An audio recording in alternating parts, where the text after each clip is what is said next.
Post-Cabinet press briefing. Let me acknowledge our Minister of State, the Honorable Robert Nesta Morgan, our Permanent Secretary Acting, Mrs. Maureen Dwyer, our Chief Education Officer Acting, Dr. Kassan Troop, members of the media, members from the Ministry of Education, Youth and Information, and let me say again to you, good morning. So we are going to begin with the major decisions from Cabinet. The first is an amendment to the first schedule of the National Solid Waste Management Act.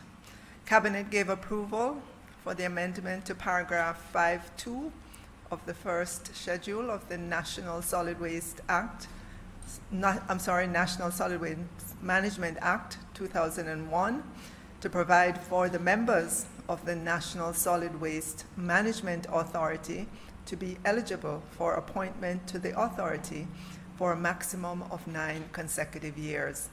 The Act previously made provision for an appointed member of the National Solid Waste Management Authority to hold office for a period not exceeding 3 years, and that every appointed member of the authority shall be eligible for reappointment, but no member should be appointed for more than 6 consecutive years. In an effort to be consistent with best practices and approaches for the nomination, selection, and appointment of board members by the government, a maximum of 9 consecutive years for members is recommended. Cabinet also gave approval for the issuing of drafting instructions to the Chief Parliamentary Council. The next decision is a national sourcing policy.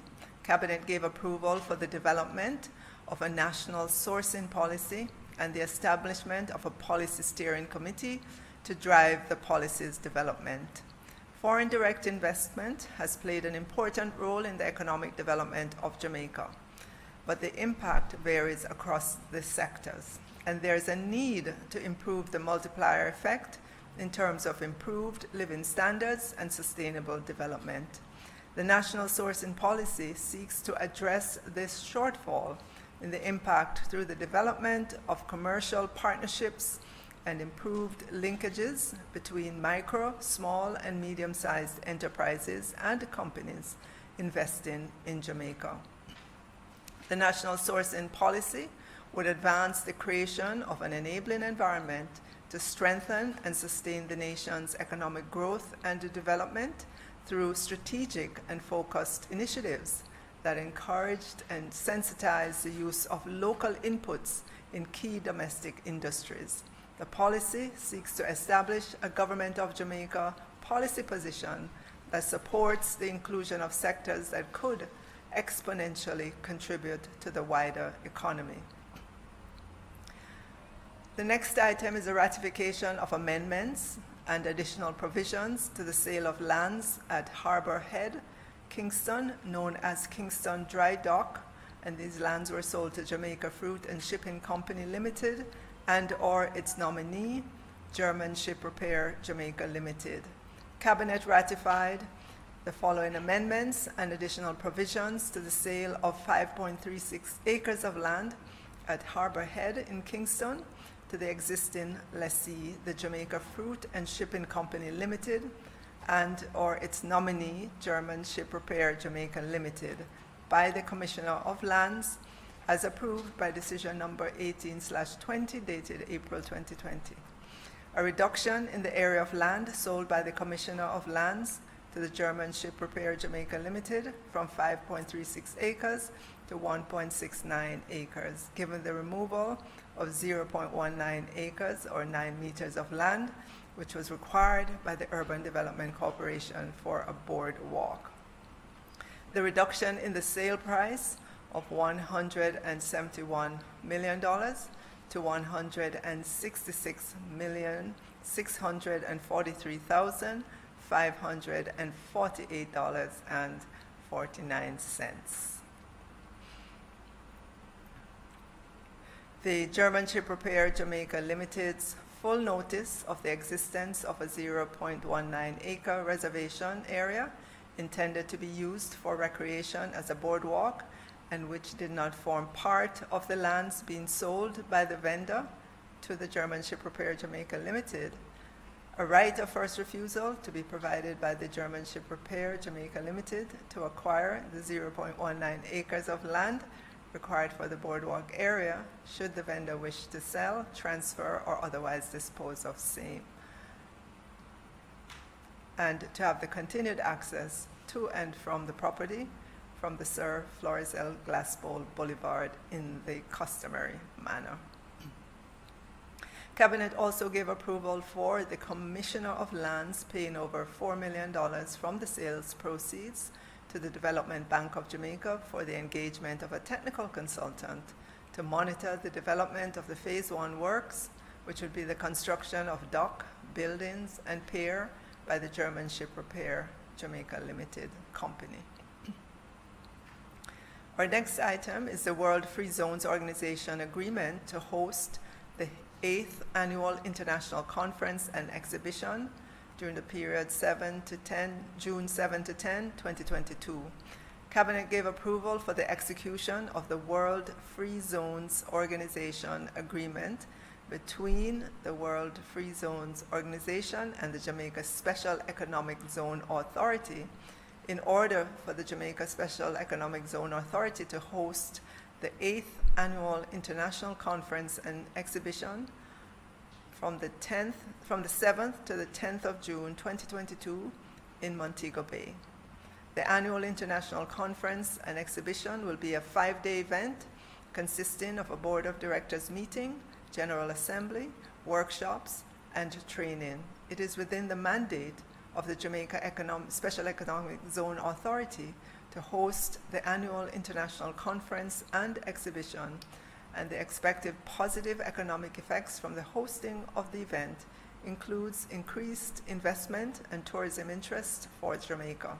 All the required safety protocols, as outlined by the Ministry of Health and Wellness, will be implemented to ensure the safety of all participants. The next item is the sale of land located at Barham Estate and Friendship Estate, Westmoreland, by the Sugar Company of Jamaica Holdings Limited. Cabinet gave approval for the sale of 350 acres of land, part of Barham Estates and Friendship Estate, in the parish of Westmoreland, to Bamboo Bioproducts Limited for the construction of a bamboo pulp mill at a sale price of $130 million. The next item speaks to the amendments to the Special Economic Zones Act to comply with Jamaica's international obligations to implement Action 5 of the BEPS minimum standards and other matters. Cabinet gave approval for amendment to the Special Economic Zones Act and regulations to explicitly insert the general substance requirement with respect to core income generating activities for geographically mobile activities that operate or may operate in a special economic zone. This was done in order to comply with international minimum standards for countering harmful tax practices as exposed by the Forum on Harmful Tax Practices of the Organization for Economic Cooperation and Development. Cabinet also gave approval for amendments to the first schedule of the Special Economic Zones Act and the Income Tax Act to correct errors which would clarify the operation of the tax incentives in the Special Economic Zone regime and their application to developers and occupants under the Special Economic Zones Act, as well as approval for the issuance of drafting instructions to the Chief Parliamentary Council. We have also the proposed establishment of a National Child Online Protection Committee and the National Child Online Protection Strategy. Cabinet gave approval for the establishment of a National Child Online Protection Committee as per the proposed terms of reference. The COVID-19 pandemic has served to underscore the importance of online learning as a key component of the delivery of educational services in Jamaica. Notwithstanding the tremendous benefits of technology and the use of ICT, online platforms present significant challenges to the safety of children in the virtual environment. Given the vicissitudes and hazards of the virtual space, Therefore, it has become critical for children to access the tools which would guarantee their safety as they thrive in this digital age. Cabinet also gave approval for the Ministry of Education, Youth and Information to name a chair for the National Child Online Protection Committee and for the committee's mandate in relation to the development of a national child online protection strategy. We move on now to reports. Cabinet received and approved the following annual reports and/or financial statements to be tabled in Parliament. Annual report for the Hazardous Substances Regulatory Authority 2018-2019 financial year. Annual report and audited financial statements of the Independence Park Limited for the financial year 2018-2019. Annual report of the Early Childhood Commission for the financial year 2019-2020. Annual report and audited financial statements for the Ocherias Commercial Center Limited for the 2015-2016 financial year. Annual report and audited financial statements of the Sugar Company of Jamaica Holdings Limited for the year ending 31st March 2013. Annual report and audited financial statements of the Sugar Company of Jamaica Holdings Limited for the year ending March 31st, 2014. Annual report of the Statistical Institute of Jamaica for the years ending March 31, 2015 and March 31, 2016. Additionally, there were some additional reports for the Statistical Institute of Jamaica for the financial year ending March 31, 2017, 2018, and 2019. Annual report for the Financial Sector Adjustment Company Limited, FinSAC, for the financial year ending March 31, 2020. Annual report and audited financial statements for the Banana Board for the year ended 31st December 2019. Annual report and audited financial statements of the Rural Agricultural Development Authority, RADA, for the year ended 31st March 2019. Annual report of the National Council on Education, 2017-2018. Annual report of the Broadcasting Commission, 2020-2021. Annual report of the Students' Loan Bureau, SLB, for the year ended March 31, 2018. And our final segment on the contracts. Cabinet gave approval for the award of a contract for the procurement of 3 pallet X-ray screening systems for the Kingston Logistics Center, Seaboard, and Port Handlers warehouses in the amount of US $1,599,500, including GCT, and this contract was awarded to Sectus Technologies Incorporated. Cabinet gave approval for the award of a contract for the provision of security services at the Mapen Hospital and Mapen Health Center for a period of 3 years in the amount of $148,028,167.44, inclusive of GCT of 15%, and that contract was awarded to Shark Electronic Security Limited.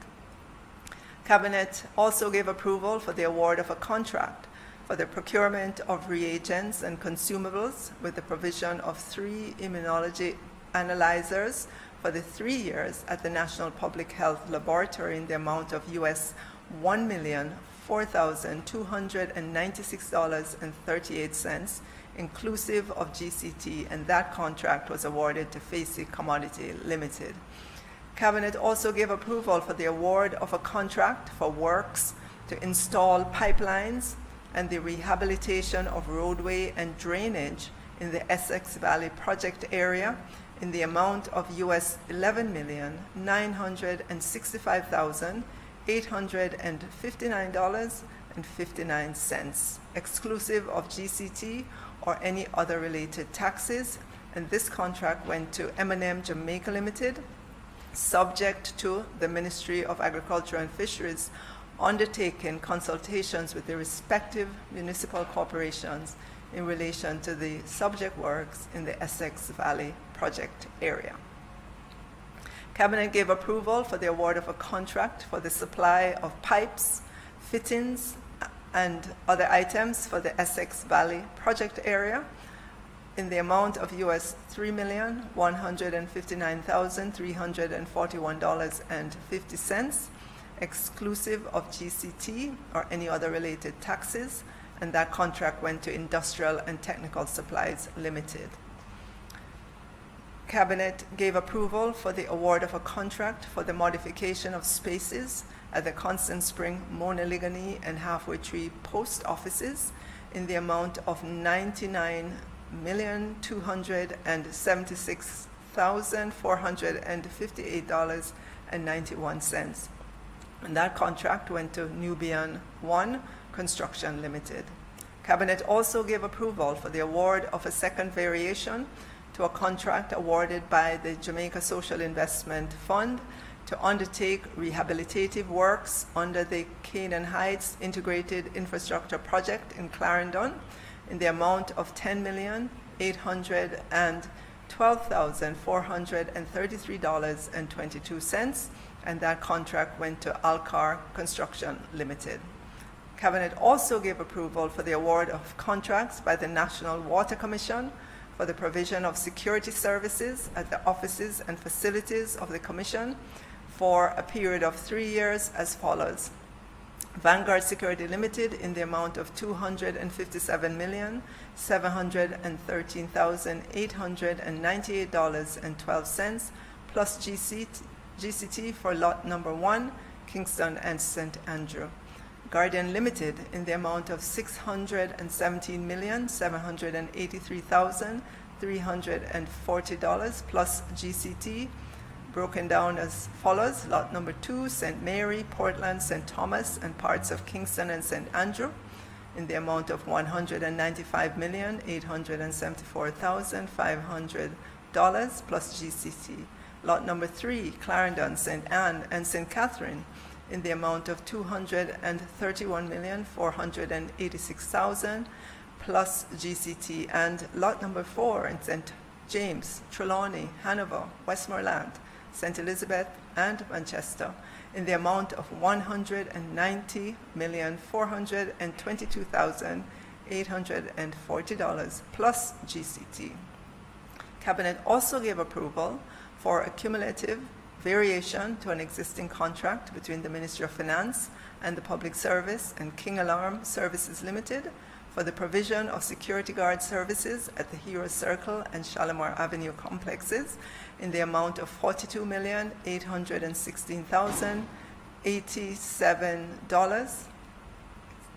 Cabinet also gave approval for the award of a contract for the provision of security guard services for the Jamaica Customs Agency at the Norman Manley International Airport for a period of 3 years in the amount of $67,298,611.80, including GCT, and this contract went to Guardsman Limited. Cabinet gave approval for the award of a contract for the provision of plant maintenance services for a period of 1 year in the amount of $72,343,234.33 by Petrojam Limited, and that contract went to Quality Plus Contracting Company Limited. That ends our cabinet decisions, reports, and contracts. Thank you very much.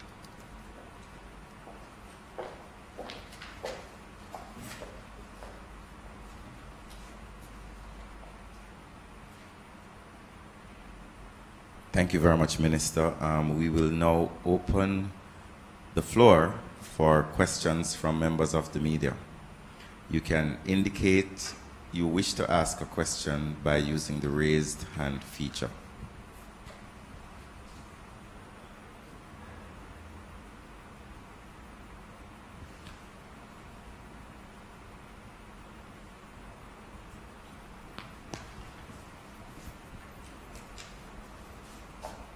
Morning. Please hold for me a second.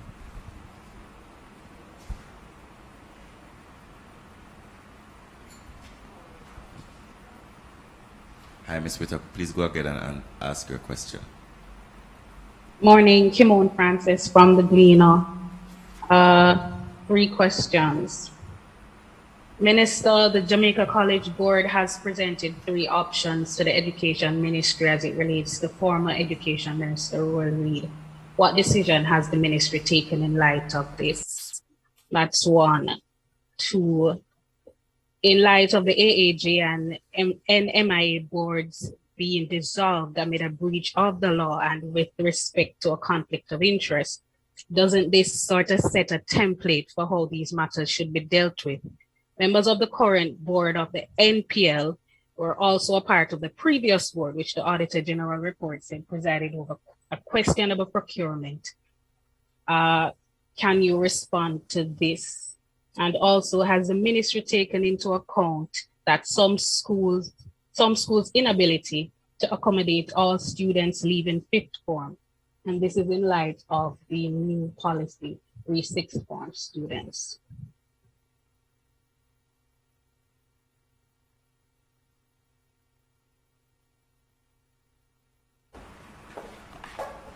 Thank you for those questions, Kimon. Your first one, with regards to a letter that JC announced that it sent to the Ministry of Education, Youth and Information. All matters with regards to JC are still being deliberated on, and at this moment, there are no decisions that we would like to make any announcement on. With regards to your second question, as to NPL, the current board that is in place, yes, consists of new members and existing some carryover members from the last board.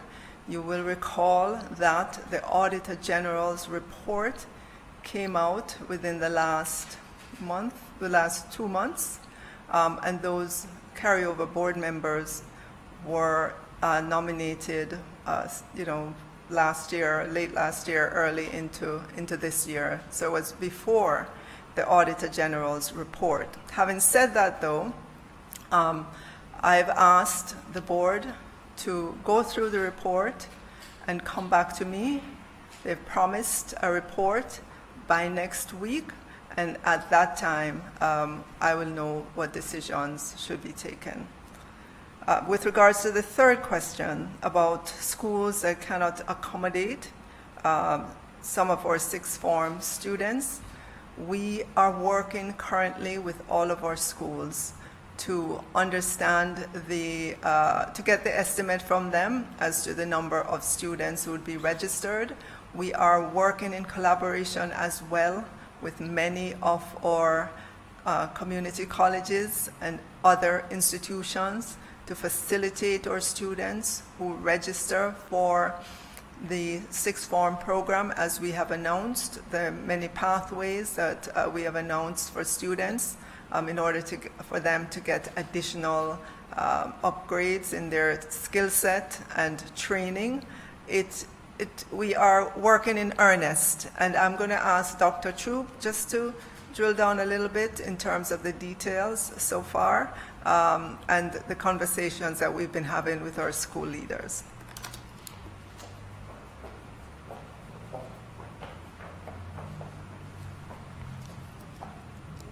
Okay. Good morning, Minister, State Minister. Good morning to members of the media.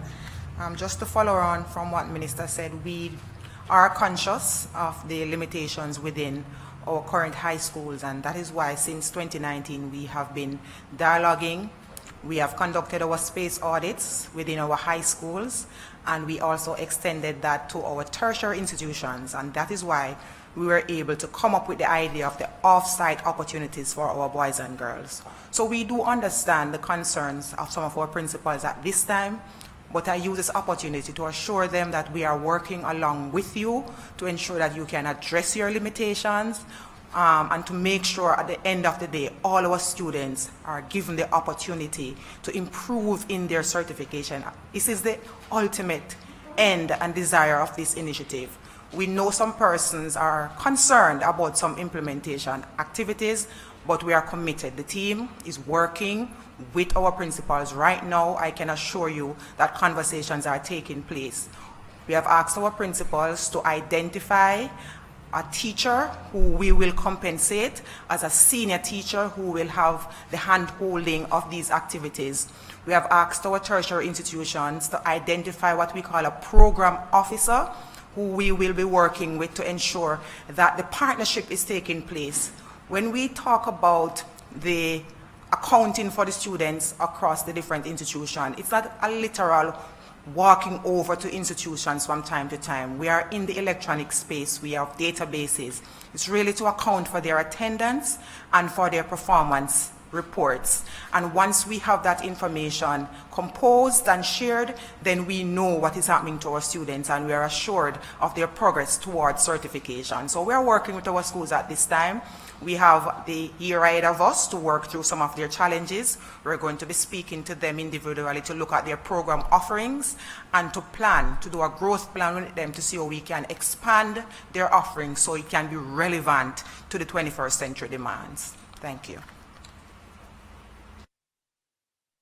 Thank you very much, Dr. Troop. I think we have another question from a Miss Sarah Burton.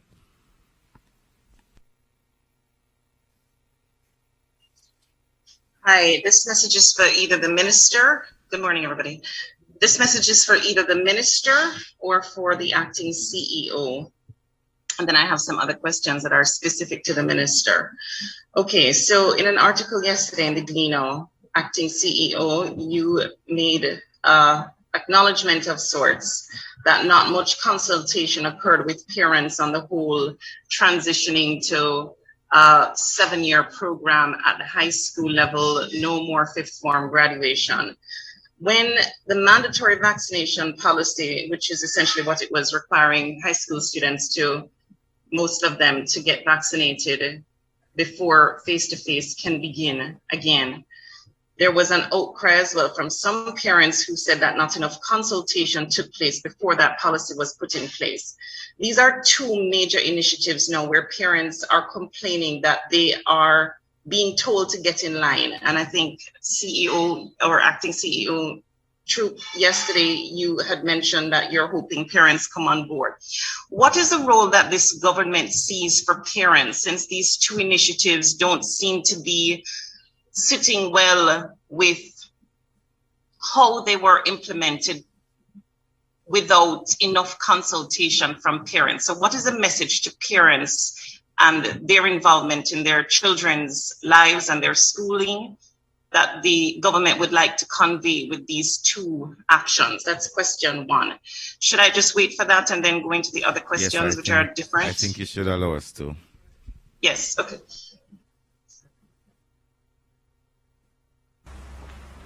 Thank you, Ms. Burton. I think there's a misconception as it relates to the work that we do here at the ministry and as it relates to consultation. Simply because somebody asserts something doesn't mean it is fact. Over the last 2 years that we've been in the ministry, we've had hundreds of consultative meetings, and we have the records on Zoom where we've consulted with the Jamaica Teachers Association, the Principals Association, the Principals and Vice Principals Association, members of the education sector as part of our e-COVID task force to manage the COVID opening of schools. For this pathway program, we have consulted with principals, we have consulted with the National Parent Teachers Association. They have also been a part of discussions as well, CEO. So this assertion that we're not consulting with parents is patently false because the evidence does not support it. But this is not me saying this. This is Ms. Cassandra Troop saying this, that not, she acknowledged in the article that not enough or not a lot of consultation Dr. with Troop, parents. can you respond specifically to that assertion, please? Because I do not recall that. Well, yeah, please. Okay, Ms. Burton, so my comment was in response to a question about directly meeting with parents. So I did, in fact, indicate that we at the central ministry would not interact directly with parents at this time. We work through our schools in having conversations with our parents. When we meet with our boards and we have discussions, on that board is a parent rep who carries the voice of the parents. That's the structure of the ministry. when we have discussions with our principals operationally convene their teachers' meetings or their parent teachers meetings, and if it is that they need us in terms of a technical support of that meeting, we participate. We have a community relations education officer who also works with our school to treat with conversation with parents if it is that they need the technical support. So we have that structure and we rely on that. So once the central ministry is requested to be present at any interface designed or convened at a school level, we do participate, but we work through our principals for those kind of conversations. And our central ministry in our broader consultations would have had the representatives from the different groups that we serve being a part of the conversation. Minister alluded to the e-COVID and the vaccine. For every decision we have taken concerning the vaccine, the NPTAJ and the other bodies have been represented on the committee. They pose their questions, they carry the concerns of the bodies, and they go back with our feedback, and they come back with their recommendations. And so we have had those conversations with them through indirect representation. So it's not a direct meeting that we convened with parents, and that is the intention of the response that I gave. Thank you very much, Dr. Troop. I think that there needs to, and I think what the ministry probably needs to do is, I think, and I thank Ms. Burton for the question, because it opens up the opportunity for us to create a greater understanding within the society about the structure of the education system. The Ministry of Education sits at the top. Below it are 7 regions. The regions control and influence education officers who are in charge of schools.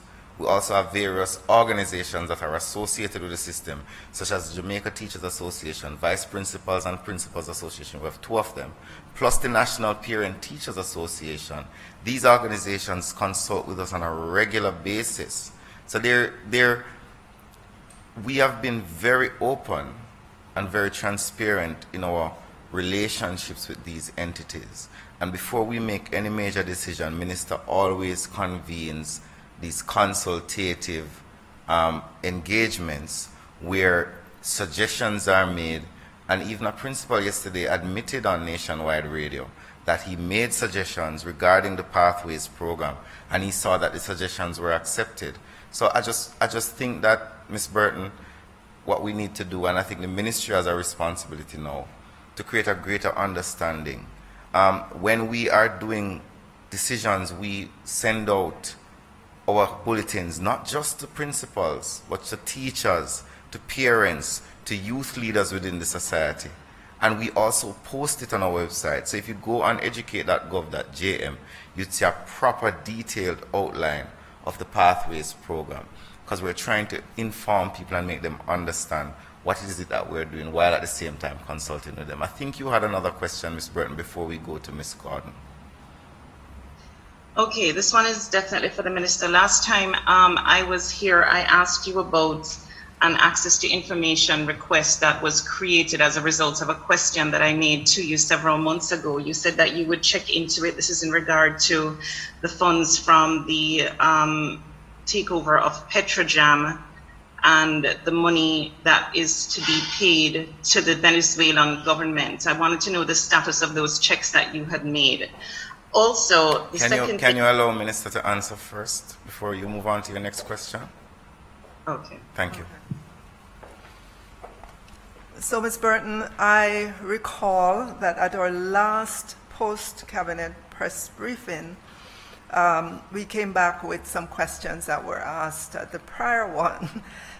Sorry, and that was one of the questions that we answered.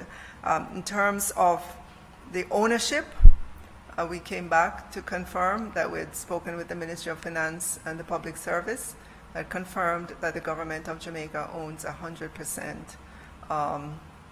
of Petrojam, and we also came back with the answer to the question about the funds that are in escrow, to say that the Ministry of Finance and the Public Service would not wish to disclose at this moment the amount of funds that are in that escrow account, because as you know, this is for, there's still ongoing discussion and so on. It's this is a commercial activity that they would not want to disclose the nature of the quantum of those funds at this time.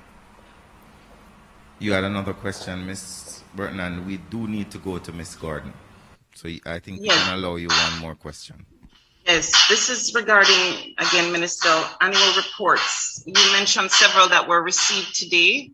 I wanted to ask in just general terms, when an entity submits annual reports to the cabinet, or what's the procedure in order to get a copy of one of those annual reports? Because I recently asked for one particular annual report and I was told that it hasn't been, something to this effect, and so I'm just asking about process here. Something to the effect that they cannot release the annual reports because it's been sent to the Office of the Prime Minister, and the Office of the Prime Minister hasn't yet tabled it or put it to the Parliament, so I cannot get several of these reports, and these were spanning several years before now. So I wanted to understand, like, when is the Cabinet, or what's the process of releasing those reports to the Parliament so that we can actually get access to it as journalists? The process of annual reports is that when the annual reports are finished, they're submitted to Cabinet. After Cabinet reviews the reports, then they're submitted to Parliament. That is the process. A report will not be revealed to the public until it is finished. What I do know is that there are several entities who are late in their reports, and that is a fact that is known to everyone. And in many cases, they are now in the process of becoming current. We've had a lot of success in that regard. Places like the NSWMA and others have really worked hard over the years to become current with their reports, but there are some other entities that are working to become current. So I'm not sure the mischief in the situation, because the process is pretty straightforward. Annual reports are not private documents. Once they're completed and sent to Cabinet and tabled in Parliament, they're available publicly for everyone to see. Ms. Gordon?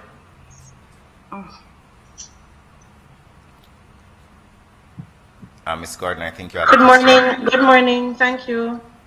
I wanted to ask the Minister or Dr. Troop, with respect to the third-party tertiary institutions, do we have a list or a map of these institutions within each parish that each high school will liaise with to feed the extra sixth formers that they cannot absorb to?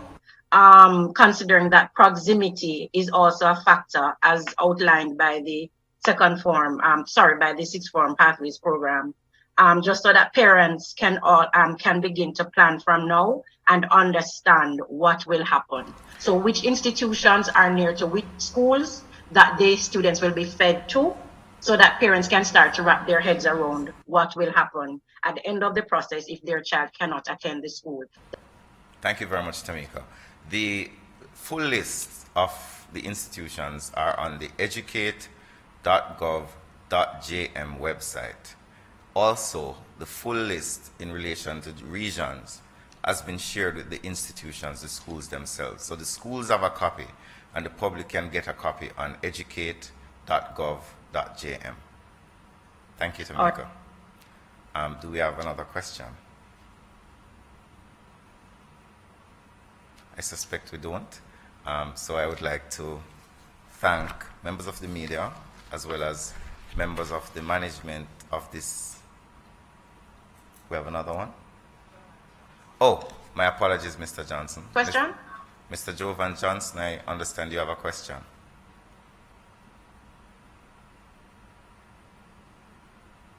Mr. Johnson?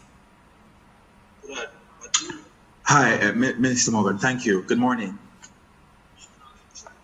Yes, sir, good morning. Yes, I want to get a sense of what's the response of the Prime Minister to the situation at Hard Trust NSGA. In particular, the Gleaner on Sunday reported that in relation to the award of contracts involving the chairman and his company, Mr. Edward Gabida, just for your note, that we reported that of the 196 contracts that were awarded to his company since 2006, 44% of the monetary value of those contracts have come since Mr. Gabida has been chairman. And civil society voices and so on have raised concerns about the proximity issues and the award of contracts. And we also note the legal advice provided by Desiree Pearson from HART in relation to the complaint by a procurement committee regarding the potential for conflicts of interest. And she noted that based on the definition of HART, or based on HART's definition of a conflict of interest, that the procedure requires a report to have been made to the board, and then some other process or so on ensue after that. So my question then is, how has the Prime Minister been handling this? And is the Prime Minister comforted or comfortable with this kind of proximity and the issues that are arising from it? That's one. And two, can you confirm whether the major organized crime and anti-corruption agency conducted any raid involving HART's information technology facilities between Monday and Tuesday, including the seizure of electronic devices from senior officials? So the first thing is, I cannot contemplate the Prime Minister's emotional state. What I can advise, though, is that there are questions were tabled regarding the said matter that you have raised, and we have had detailed discussions here at this post-cabinet press briefing on a previous occasion related to the exact question you raised regarding Mr. Gabidon. So I will not be in a position to answer those questions in detail, as they are just being raised, and there are questions now in Parliament, which I suspect the Prime Minister will likely be answering within the time stipulated. Also, I know that HART did issue a statement. No, not HART. I understand that HART is preparing to issue a statement on the matter, and I think that I should allow them to give that statement breath. As it relates to whether or not MOCA, I have no control or influence over what the police do or their knowledge of what they do. The police have a right to investigate where they find reason to investigate. I do not know if they are investigating or if there has been a raid. So I cannot respond to that question. Thank you very much, Mr. Johnson. All right, thank you very much. Tamika has another question. Ms. Gordon? Thank you. My other question pertains to the funding that the schools are contending or wondering if could be shared with them. That's $60,000. I'm asking the minister, why not give that amount to the schools to upgrade their own infrastructure and their own offerings instead of the $16,000 or $17,000 per student that will be given? Mr. Yuan, okay. Thank you for that question, Tamika. And I think the Ministry of Education, Youth and Information is at fault for not really quantifying in a better way the figures that are out there with regards to the grants that schools will be getting. So when you look at the full cost of the grant, it is well over 100,000, something 185, right, 185,000 in terms of the full funding to our secondary schools per capita. And that, when you consider the cost of the staff, when you consider the cost of electricity, internet connectivity, maintenance, and everything that the government already provides to our secondary school, when you include that, it is not just the 17 million that is incremental. The 17,000, sorry, is incremental to what the government already provides. And then that would put in perspective what the per capita grant would be to private institutions for implementation of the program. So I hope that clears it up, and I think it's our own communication that has gotten in the way of that. Thank you, Minister. And I think you may have not mentioned the significant outlay of resources that we've spent over the last 12 months on infrastructure in schools. I think last year it was $1.6 billion, and we're planning to spend a similar amount this year again. You have not also mentioned, Minister, that we provide sanitation support for them. Whenever schools have challenges, they can reach out to the region, whether it is for landscaping, whether it is to create isolation units and so on. So the money that Minister announced for the sixth form pathway program is basically an additional sum to the significant, a top up. The private schools we do not pay the teachers at the private schools, nor do we maintain their infrastructure, pay their internet, pay their water, pay their security. So it's a significant outlay. A majority of the budget of the Ministry of Education goes towards paying salaries and maintaining our schools and also providing for our students. So I think that persons will appreciate the significant amount that we are giving to our schools. Thank you very much, ladies and gentlemen. It has been a wonderful post-cab. We had said we would end at 9:15. It's now 9:23, but we were very happy to take additional questions. I want to show appreciation to members of the media, members of the ministry's team, as well as the Jamaica Information Service and persons out in the public who tuned in. Thank you very much, and until next time, have a safe day. Remember, sanitize, social distance, and always wear your mask. And take the vaccine as well.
the CRP.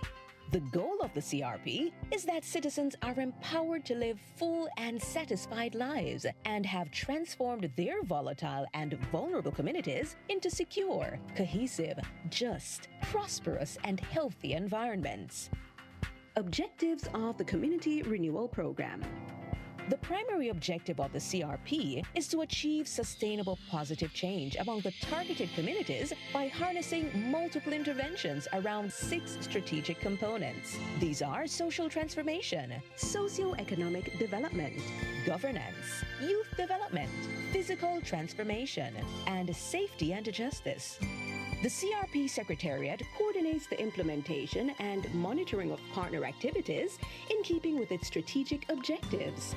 These are building partnerships among state and non-state entities to ensure collaboration, coordinating and harmonizing development partners, state and non-state entities and institutions to prevent duplication and maximize the impact of interventions, mobilizing resources to fill gaps, designing and supporting catalytic interventions and policies to address critical needs and gaps in CRP target communities. The Planning Institute of Jamaica, through the Community Renewal Program, continues to support the process of policy formulation and development through the coordination and implementation of policy activities under the economic sector. Notably, in 2016, a policy committee was established within the PIOJ